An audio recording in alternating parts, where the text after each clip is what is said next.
Mudah-mudahan juga ini kita ada gairah lagi untuk baca Quran, mau belajar, tanya kepada ustaz, niat untuk sebarkan ini Al-Quran. Allah Subhanahu wa taala. Kemudian juga Allah Subhanahu wa taala, kita yang di rumah pengorbanan tak biasanya kita Nabi sholat nggak pernah baca Fatihah, sehabis sholat doa, maka ulama sampaikan boleh kita bacakan Al-Fatihah sesuai umur anak kita. Misalnya anak kita yang mondok 11 tahun, maka baca Fatihah 11 kali, niatkan untuk rohani anak kita supaya di sana betah, tenang. Yang membetahkan, yang bikin tenangkan hati anak-anak bukan karena makanannya, bukan karena suasananya, bukan karena ustadznya, tapi yang membuat suasana tenang adalah Allah Subhanahu wa taala. Ya biar suasananya bagus, banyak hiburannya, tapi kalau Allah cabut ketenangannya, maka gelisah, tetap gelisah. Dikasih pagar tinggi-tinggi, tetapi kalau hatinya liar, dilompati itu pagar. Tapi pondoknya sederhana, misalnya ada pagar, tapi kalau orang tuanya nyambung kepada Allah, dihubungkan hati anaknya kepada Allah, maka mereka tidak sanggup untuk melangkah kecuali atas izin ustadznya. Jadi ustadz di pondok itu Allah Akbar, mereka juga banyak kesibukan, urus anaknya, urus istrinya, ditambah lagi anak-anak kita. Tiba-tiba anak-anak kita ada masalah, langsung ustadz jadi sorotan. Memang itu saja masalah sekali. Tandanya orang Jawa dengar nggak masalah, masalah nggak tahu. Oh, begini mungkin tidak. Jaga hati kita terhadap guru. Sekecil apapun, guru juga manusia biasa. Na'udzubillah min dzalik, jangan sampai ketika ada kesalahan guru kemudian itu kita lihat, jangan harap keberkahan jadi anak-anak kita. Jaga betul hati. Jadi anak-anak tertib, kemudian bagaimana hati kita jaga hubungan kita dengan guru. Doakan. Maka Allah Subhanahu wa taala, jadi ketika anak kita umur 11 tahun mondok, baca Fatihah 11 kali, ingatkan. Ada adiknya lagi umur 5 tahun, baca seperti itu. Sehari semalam khususkan. Bisa seperti itu. Maka Allah Subhanahu wa taala, kemudian juga hari yang mulia apabila kita ada rezeki apa sebagainya, ketika kita bersedekah, maka boleh juga kita niatkan sedekah kita untuk bagaimana kebaikan keberkahan anak-anak kita di pesantren. Bapak saya di Kargosari, kita harus minimal. Maksud syukuran saya ini bukan saya ini boros, sombong tidak. Bapak saya tidak bisa baca tulis, tidak bisa bahasa Indonesia. Emak saya lebih-lebih. Pernah dibawa ke Palombo kurang lebih hampir 40 hari. Ya kalau orang bicara, ya ketawa saja. Apa ketawa? Gak ngerti.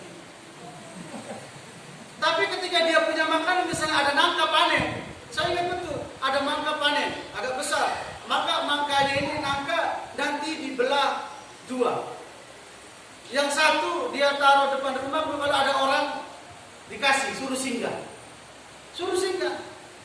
Loh kenapa Bapak nambah sedikit kasih enggak? Mudah-mudahan anak saya juga bisa merasakan yang di pondok. Berarti kan yang makan orang. Pernah lagi saya di kalau dulu kan bestel, kirim. Perjalanan kalau naik mobil dari rumah saya ke pondok pertama itu sekitar 2 jam kalau naik mobil. Ipar saya bawa pisang yang masih ada tandanya. Bawa sepeda, senang. Karena emak saya, bapak saya marah-marah, cepat deh kasih pisang itu adekmu. Dibilang kakak saya nanti juga sampai. Iya sekarang cepat. Kirim ke sana. Kebetulan pada hari itu saya lagi ada tugas untuk panen sawahnya pondok. Nah jadi saya kan pulangnya kadang habis duhur, asar, karena panen agak luas sawahnya pondok sama ustadz-ustadz yang lain yang hikmat. Nah kakak saya datang ke pondok. Terus bingung, mana Fatah? Kerja sama kiai di sawah. Bingung dia dengar ceritanya, kalau pisangnya ditaruh, nanti dihabiskan teman-temannya. Jadi bingung, mau nunggu lama. Akhirnya dibawa pulang lagi naik sepeda. Padahal dititipkan dia bisa, tapi yang namanya jangan sampai tidak sampai nanti dimarahi orang tua saya atau begitu kan. Dan itu pisang tidak sampai ke rumah, cuma masuk dititipkan sama temannya di pinggir jalan. Titipkan nanti besok baru berangkat lagi bawa sepeda lagi. Tapi di pisang sebagian sudah dikasihkan tuh. Maka Allah Subhanahu wa taala, apalagi kita yang berusaha dakwah ada keberkahan dari rahim orang-orang biasa.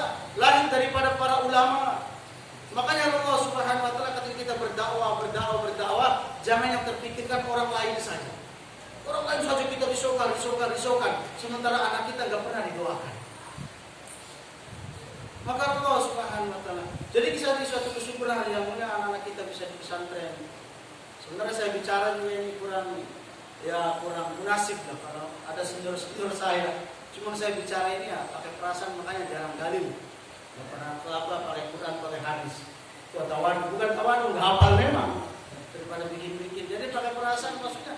Ya kenyataan seperti itulah. Jadi anak-anak kita yang di pondok ini, ya Allah, mereka itu sebenarnya masa-masanya senang-senang dengan keluarganya, masa-masanya bebas, masa-masanya makan enak.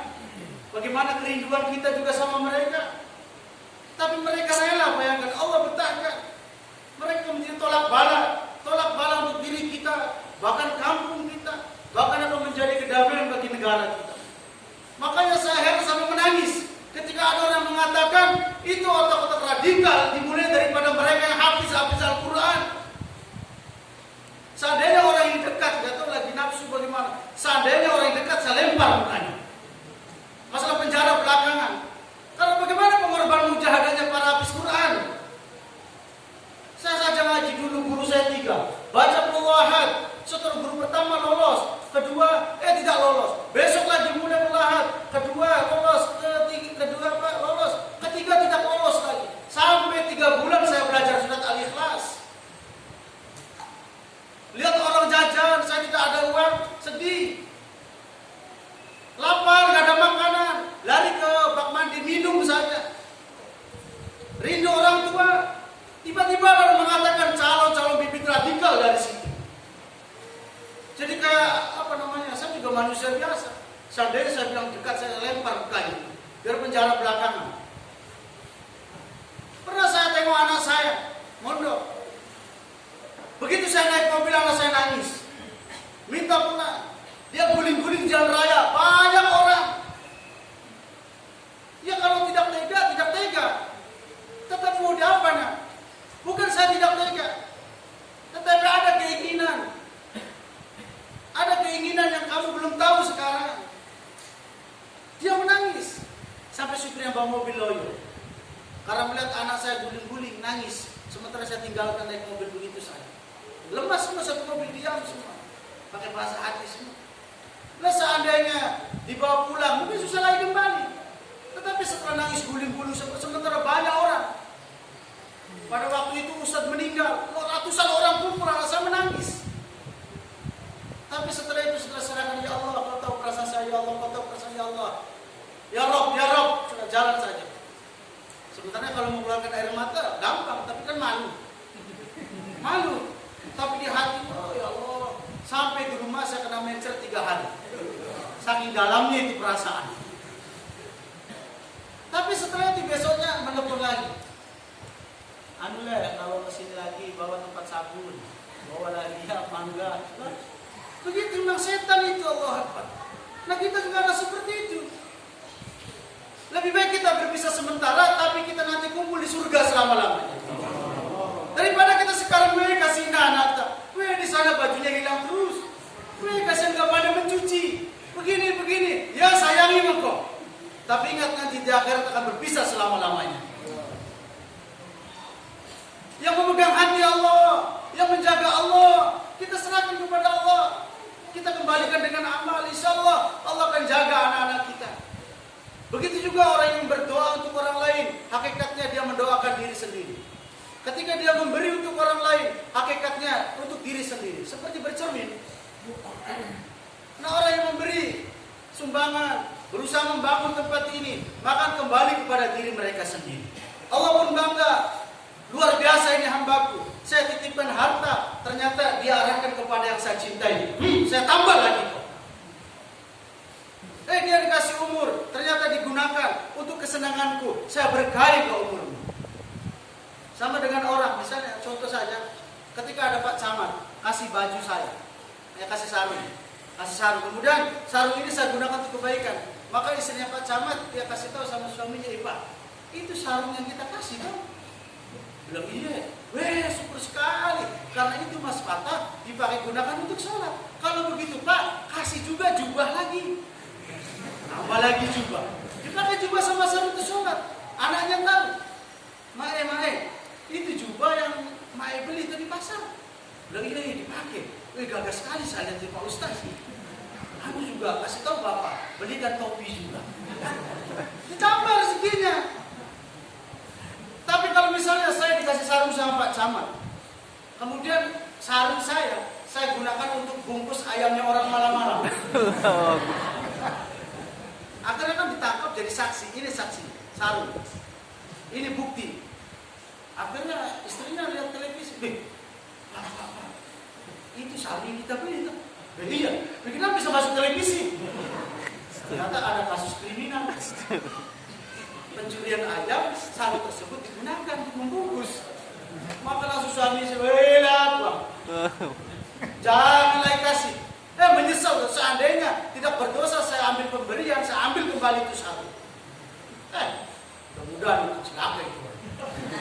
Begitu jadinya. Ini manusia yang pengetahuannya terbatas, kalau tahu begitu marah. Nah Allah pengetahuannya tidak terbatas. Jadi kalau ada masalah-masalah itu sebenarnya ulah kita. Allah Rahman, Allah Rahim, Maha kasih sayang. Kenapa kita ini ada masalah begini-begini? Itu asbab daripada ulah kita. Sesungguhnya Allah tidak menurunkan bala ujian dalam diri kita, rumah tangga kita, kesehatan kita, illa bidunub, kecuali karena dosa-dosa kita. Wala yarfa'u illa bitawbah. Semuanya jangan diangkat oleh Allah kecuali kita yang bertobat kembali kepada Allah Subhanahu wa taala. Maka Allah Subhanahu wa taala, jadi berbahagialah hari ini wali murid, wali santri yang khatam Al-Qur'an, kemudian berbahagia juga mereka-mereka yang telah memberikan hartanya, waktunya, pikirnya untuk pondok pesantren ini, dan mudah-mudahan kita semuanya merasa memiliki bahwasanya ini bukan punya Maulana Ilham, bukan punya Pak Ahmad, bukan punya Ustaz Mustafa, tetapi punya saya dan punya kita semuanya. Dari kita, oleh kita, dan kembali untuk kita manfaatkan. Jangan merasa saya punya artinya tidak. Kebaikan untuk diri kita semuanya. Dan juga yang mudah ketika ada masalah-masalah itu karena dosa-dosa kita kepada Allah Subhanahu wa taala. Maka Allah Subhanahu wa taala bisa kita bersyukur, kita juga banyak bertobat kepada Allah, beristighfar kepada Allah Subhanahu wa taala. Mari kita sama-sama berdoa kepada Allah Subhanahu wa taala, bermuhasabah kepada Allah Subhanahu wa taala, kita banyak istighfar kepada Allah, kita sama-sama bermunajat kepada Allah, tawajjuhkan hati kita.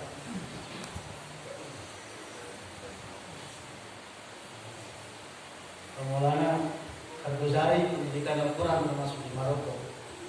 Alhamdulillah, ini saya ke Maroko 2 kali Pak, 2015 sama 2018 kemarin. Maroko itu ya dekat, kalau dari Jeddah 7 jam naik pesawat. Kalau dari Indonesia sekitar 16-19 jam. Alhamdulillah dari saya 2 kali. Ternyata ini juga termasuk luar biasa.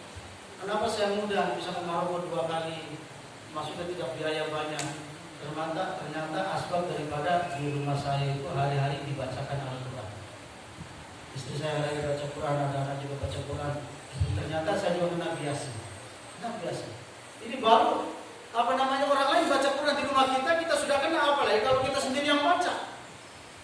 Maka tahun 2015 saya ke Maroko. Di sana Maroko itu Afrika Barat, atau Spanyol. Mereka rata-rata pondok pesantrennya juga mujahadah. Kalau bahasa kita sini santrinya itu maremang, majemung, bergebu, kayak gak pernah mandi. Iya betul. Tapi ketika kita dengar bacaannya, hati kita yang tertusuk. Penampilan oke biasa, tapi begitu dengar suaranya hancur hati kita. Ya mungkin di Indonesia juga begitu. Belum penampilannya, hati juga kita hancur. Begitu balik. Jadi mereka menghafal Quran bukan pakai mushaf, tapi pakai papan. Pakai papan, kemudian pakai tintanya, itu tinta celuk. Yang kalau sudah menempel itu susah dihapus, harus dibakar atau digosok memang. Jadi misalnya hafalan Alhamdulillahirabbil alamin, ayat Alhamdulillahirabbil alamin. Mereka ulang-ulang sambil pukul-pukul ini kali. Alhamdulillahirabbil alamin, Alhamdulillahirabbil alamin, terus diulang-ulang. Kalau belum menempel betul, tidak bisa dihapus. Mujahadah kalau kita lihat di sini kan ya mohon maaf, misalnya kalau Indonesia kan rata-rata kalau habis Quran kan rapi-rapi, wah begitu tuh. Tapi di luar sana tuh kelihatan, kayak lebih rapi mungkin pengembala kambing di sini. Tapi Qurannya menggetarkan. Orang-orang hitam tapi suaranya tidak sesuai dengan mukanya. Iya maksudnya bayangan kita kan kayak, tapi begitu dia baca sholat, baca Quran, ya Allah, langsung bergetar. Mereka juga makannya Allah Akbar. Roti-roti keras, damai itu masih mebicai, masih halus. Tapi di sana keras. Terus sayurnya juga kentang saja, kentang lembek begitu. Nah saya kadang dikasih ya Allah, sementara santri begitu, gak tega. Itu dari Afrika Barat, tapi kekuatan Al-Qurannya. Dan juga di rumah-rumah rata-rata mereka juga habis Quran. Jadi kalau ada kisah-kisah ulama, wali-wali besar di kitab-kitab fadilah tentang sedekah, mungkin seperti ini. Kami juga pernah jalan kaki itu 40 hari di Pakistan, daerah gunung Balochistan, perbatasan Afgan. Ya Allah, mereka itu ada kampung yang pindah-pindah rumah. Kalau musim panas, kadang pindah lagi. Di bawah itu rumahnya ya karena kayu-kayu jerami saja begitu. Pakai motor yang roda 3, pindah lagi. Tapi di dalamnya bacaan-bacaan Al-Quran begitu menghancurkan hati apabila kita dengar. Di sini nih kayak sudah sudah tugas kayak gaya ngaji. Kadang hidup mengikuti keinginan bukan mengikuti daripada keperluan. Jadi akhirnya susah keinginan terus jalan. Maka Allah Subhanahu wa taala begitu juga ketika kami kembali 2015 ke sana, kami juga senang berkunjung dengan para ulama. Ya begitu ya Allah kayak mau menangis. Mereka sungguh-sungguh meyakini bahwasanya hadza kalam Rabbi. Hadza kalam Rabbi.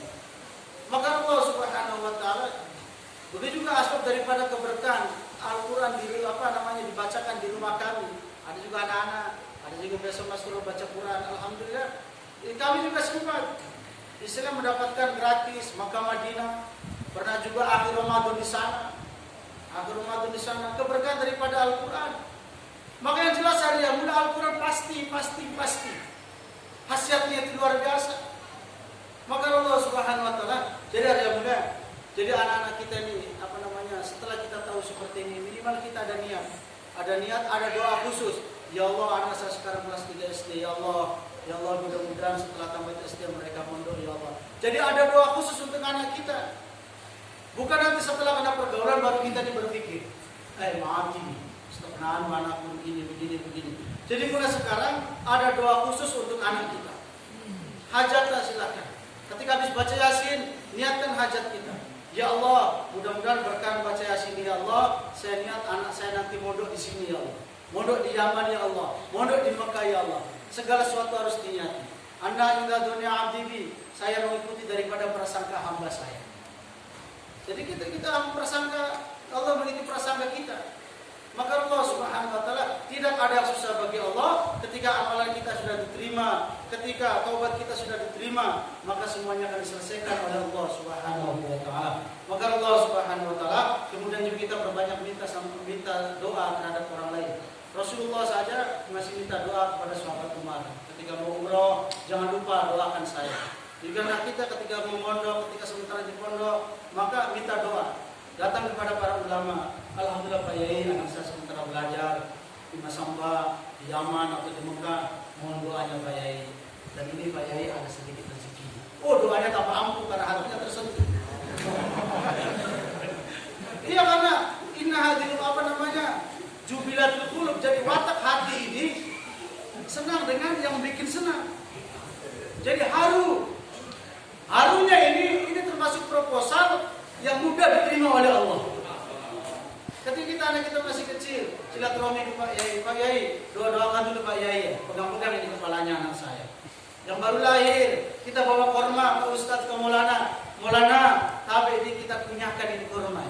Kunyahkan korma untuk anak saya namanya ini, mudah-mudahan nanti kelak besar menjadi ulama besar dari yang berkah. Cari orang soleh. Ada kadang orang datang ke saya bawa korma. Saya bilang, tapi jangan saya. Kalau saya punya kurma, biasa lupa karena saya telan semuanya. Cari orang-orang soleh. Kalau misalnya kurma gak ada, madu.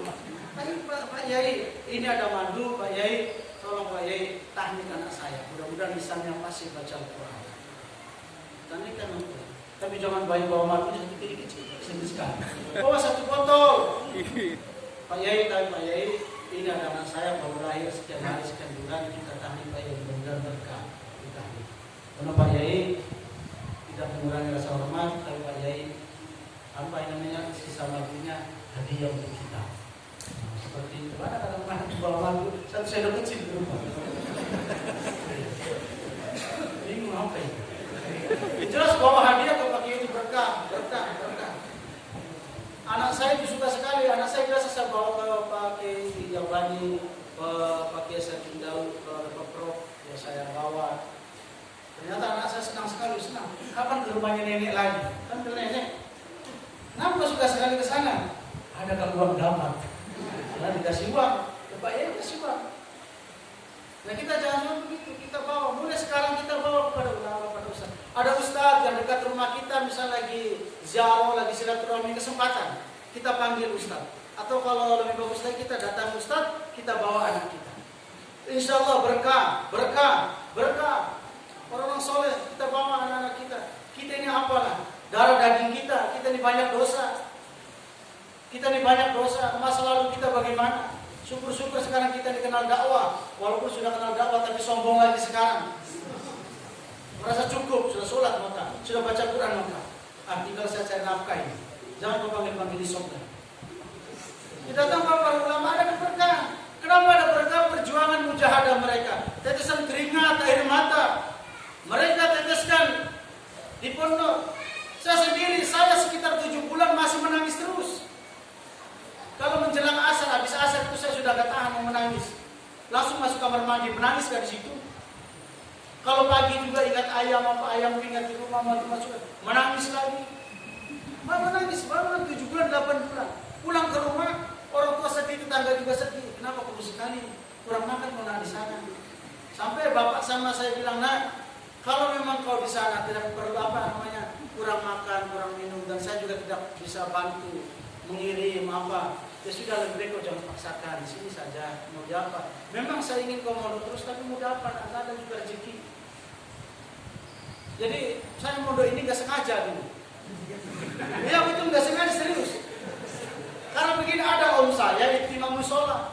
Imam musola dia mentarget bagaimana anaknya bisa menggantikan itu musola. Maka saya suruh temani, kau temani itu supaya dia betah. Adapun kalau kau betah ya teruskan, kalau saya pulang. Yang penting anak saya betah. Selama sekian bulan saya biayai mondok di Cirebon dalam babakan saya. Nah di situ yang namanya begitu mujahadah, tapi senang sekali lihat listrik, lihat WC. Kalau pas saya kan dulu belum ada listrik.